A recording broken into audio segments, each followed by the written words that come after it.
Hey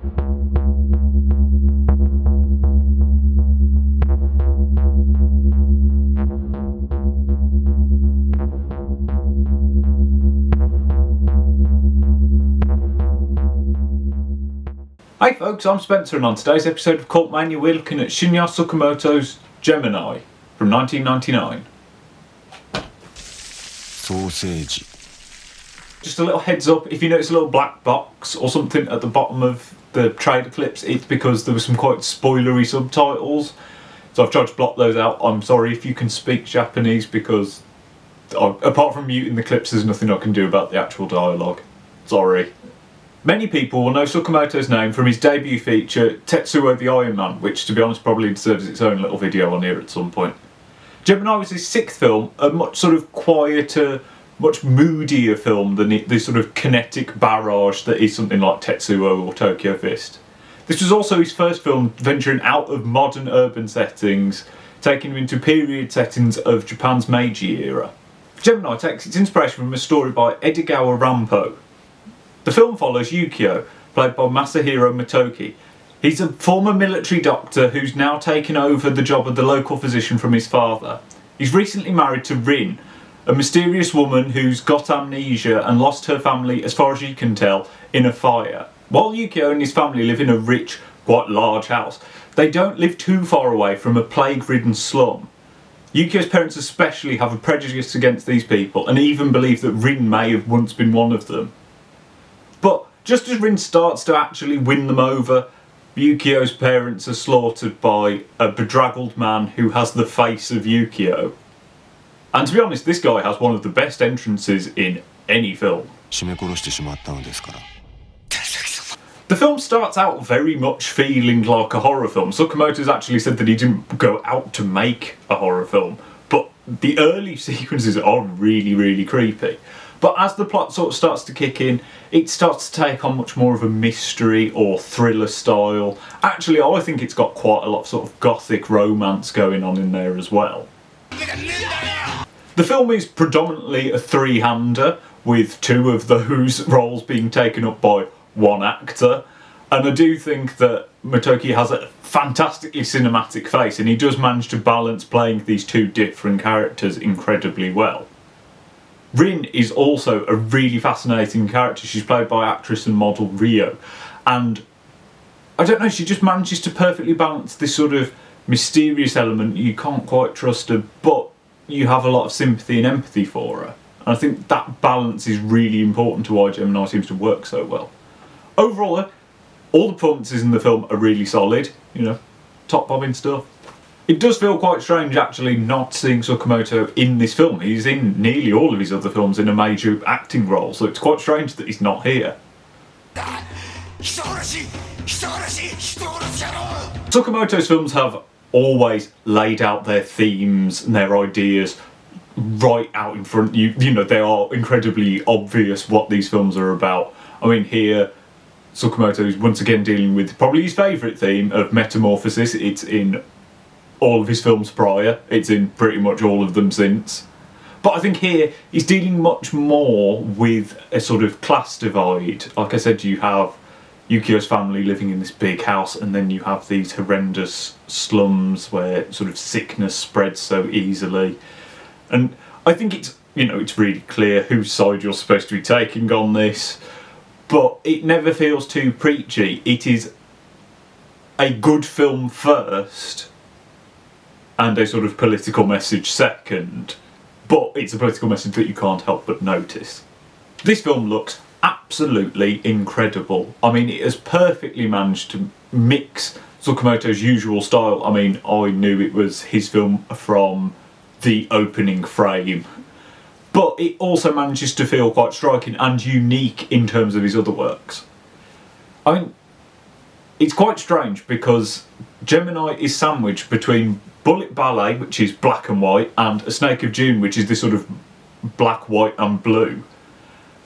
And I think you can tell that he's working much more in this sort of monochromatic style around this film, because although it is in colour, it uses colour sort of sparingly. Sparingly is not the right word, because it's very, very bold. Let me explain. whenever there are night shots, the predominant colour on screen is blue. Outfits will have blue in them, the lighting will be blue, and then everything else is pretty much taken up with shadow. Similarly, there is a fantastic little scene in which they are eating dinner early on and everyone is dressed in black. Everyone has jet black hair, but then the walls and the floor are this sort of really hot orange. It looks so amazing, and it has the impact and the contrast of black and white photography, but in colour, and I think it's a really arresting style. In terms of camera movements, there's a lot of the usual Tsukamoto stuff. I mean, that shouldn't really come as a surprise because he is nearly always his own cinematographer. He is here. You have a lot of handheld photography, you have a lot of sort of the camera rushing about or whipping around, but always managing to stay focused on everything, which I always found incredibly impressive. This is helped by his usual kinetic editing style. Again, he's his own editor here. I don't know how this man finds time in the day to do all these jobs, but I'm very glad he does, because it does give all of his films such a unique style. I will say the editing here and the sort of rushing around with the camera, it's a lot more laid back than usual. It sort of pops up for key sequences and then for the rest of the film sort of sits back and lets the acting tell the story rather than all of the sort of technical side. And I think that suits the film a lot more. Something like Tetsuo benefits so much from having this sort of frenzied camera style. This film being slower paced would feel really, really weird if it was just barreling around with the camera. I think the look of the film is really helped by fantastic hair and makeup and fantastic costume design. Whilst Rin definitely wins in terms of fantastic hair, I do love that everyone is given a weird little unique twist. And this is where the makeup side of this comes in. Everyone has had makeup applied to their eyebrows, thus either in wide shots making it appear that they have no eyebrows, and in some close-ups it sort of looks like everyone's got incredibly pale eyebrows, and it just means that you're looking at everyone and you're like, there's something weird about you. And I know I've spoiled it now, but I think if you didn't notice, you'd just be looking at people going, what is wrong with you? It's that they've got no eyebrows. And then in terms of costume design, yes, you've got the sort of period, you know, the usual Meiji period style for the richer characters, but your eyes and your heart will be stolen by the fantastic costumes that the slum dwellers have been given. They're just these sort of rags that have been tied together. There's like bits of fur, bits of different materials in these sort of big poofy, they're almost sort of like got like a punk aesthetic to them, and they just look fabulous. And because they've got all these strands and different clumps coming off of them, anytime anyone moves they just look phenomenal. And again, they all fit within that colour scheme. I have to say as well, hats off to Third Window for releasing this, for releasing nearly all of Tsukamoto's films. I'm very happy with that, but I think this is definitely the best looking release they have done. The film does look absolutely gorgeous, so I think, you know, hats off to Third Window for making this film look as good as it possibly could. It's just really good work.